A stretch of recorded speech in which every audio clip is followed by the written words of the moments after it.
Despite Charles Manson's place in 20th-century infamy, his death last month created a mere media ripple that got lost in the tsunami of coverage of unsavory UAL allegations against powerful men.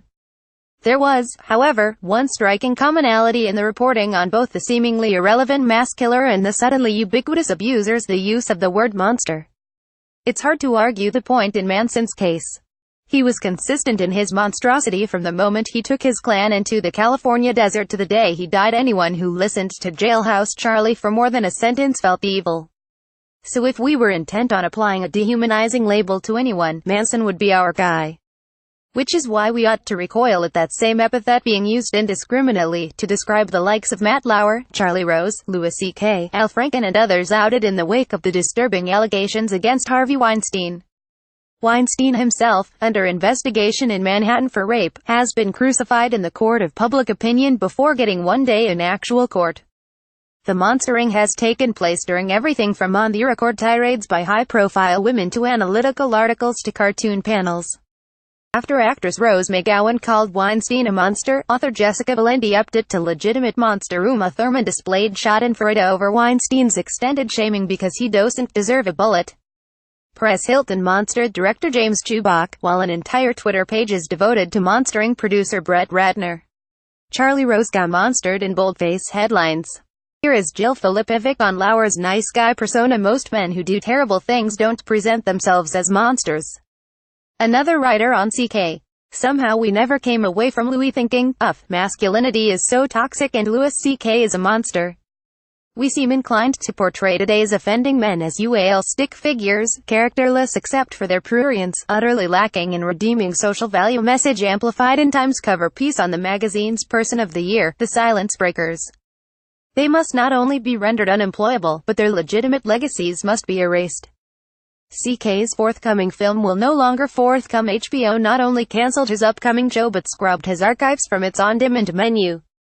New York Daily News: Garrison Keillor had already handed a successor the reins of his iconic syndicated show, Prairie Home Companion, but Minnesota Public Radio plans to rename the show to remove any identification with its originator, and will no longer broadcast Best OFS featuring Keillor.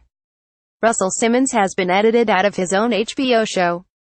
In a controversial piece for the New York Times, Bari Weiss argued that the work of these disgraced figures deserves to be judged on its own merits. She noted that a Picasso is still a Picasso, even if the artist was a world-class misogynist. And yet Weiss shied away from the larger point that Picasso the man remains the artist capable of creating Picassos. So too, the current crop of offenders green-lighted wonderful wrote depending on your tastes. Charming radio scripts took on dicey journalistic assignments and/or brought us the news each day in an engaging manner, comforting America when the nation most needed comforting. They should not now be dismissed as unidimensional grotesqueries who did nothing but traumatize women. I will not propose that these men deserve our forgiveness, for nowadays, forgiveness stops when it encounters feminism. But Franken was a devoted legislator, and the same Louis C.K., who masturbated in front of young women, used his comic genius to make millions of us laugh off our own troubles. Even if some of these abusers were eventually to be jailed, that would not negate their contributions to society, no more than, say, the Charles Dutton's time behind bars for murder negated his thespian oeuvre post-release. Phil Spector's biography still places him at the center of the Beatles' success.